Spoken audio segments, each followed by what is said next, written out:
ರೋಡಲ್ಲಿ ಓಡಾಡ್ತಾಯ್ತಲ್ಲ, ಅದರಿಂದ full cold ಕಾಯಿಲೆಗಳು ಬರ್ತಾ ಇದೆ. ರೋಡ್ ಫುಲ್ ಜಾಮ್ ಆಗ್ತಾ ಇದೆ, ಆಕ್ಸಿಡೆಂಟ್ಗಳು ಆಗ್ತಾ ಇದೆ.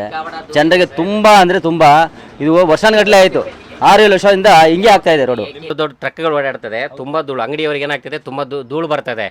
ಧೂಳು ಬಂದರೆ ಇಲ್ಲೆಲ್ಲ ತುಂಬ ಉಸಿರಾಡ ತೊಂದರೆ ಆಗ್ತದೆ ನಮಗೆ. ಹೆವಿ ಧೂಳಿದೆ, ರಸ್ತೆ ಆಗ್ತಾ ಇಲ್ಲ. 2 ವರ್ಷ ಆಗ್ಬಿಡ್ತು, ಏನು ರಸ್ತೆ ಮಾಡ್ತಾ ಇಲ್ಲ. ಇಲ್ಲಿ ಏನಕ್ಕೆ ಕಾರಣ ಗೊತ್ತಿಲ್ಲ, ಅವರೇ ಹೇಳಬೇಕು. ಇಲ್ಲಿ ಬಂದು ಕಲ್ಲು ಪಲ್ಲೆಲ್ಲ ಹಾಕ್ಬಿಟ್ಟವ್ರೆ ಫುಲ್ಲು ರೋಡಲ್ಲಿ. ಆ ರೋಡಲ್ಲಿ ನಾವು ತಿರುಗಾಡೋಕ್ಕೆ ಆಗಲ್ಲ. ಅಂಗಡಿಗಳಲ್ಲಿ ಊಟ ಮಾಡೋಕೆ ಆಗ್ತಾಯಿಲ್ಲ. ಮಯೂರ ಹೋಟ್ಲ್ ಐತೆ, ಆ ಒಂದು ಹೋಟ್ಲು ಊಟ ಕೊಡ್ತಾರೆ, ಆ ಊಟನೂ ಮಾಡೋಕ್ಕಾಗ್ತಾ ಇಲ್ಲ. ಆ ಧೂಳಲ್ಲಿ ಇದು ಏನೋ ಕೊಟ್ಟರು ಕೂಡ ಎಲ್ಲ ಫುಲ್ ಧೂಳೆ. ಆ ಧೂಳು ಊಟ ಮಾಡ್ಬೇಕು ನಾನು, ಇನ್ನೇನು ಮಾಡೋಕ್ಕಾಗಲ್ಲ. ನೋಡಿ ಈ ಗುಂಡಿಗಳವಲ್ಲ, ಆ ಗುಂಡಿಯಿಂದ ನನ್ನ ಕಾಲು ಮುರಿದೋಯ್ತು. ಸಮಸ್ಯೆ ಅಂತಂದರೆ ನಮ್ಗೆ ಗೆದ್ದಿರೋರು ಯಾರು ಮಿನಿಸ್ಟ್ರು ಗೆದ್ದಾರೋ ಅವ್ರಿಗೆ ಹೇಳ್ಬೇಕು ನಾನು. ಆ ಮಿನಿಸ್ಟ್ರು ಗೋಪಾಲಯ್ಯ ಹೆಂಗೆ ಹೇಳ್ಬೇಕು, ಏನು ಮಾಡ್ತೀಯ.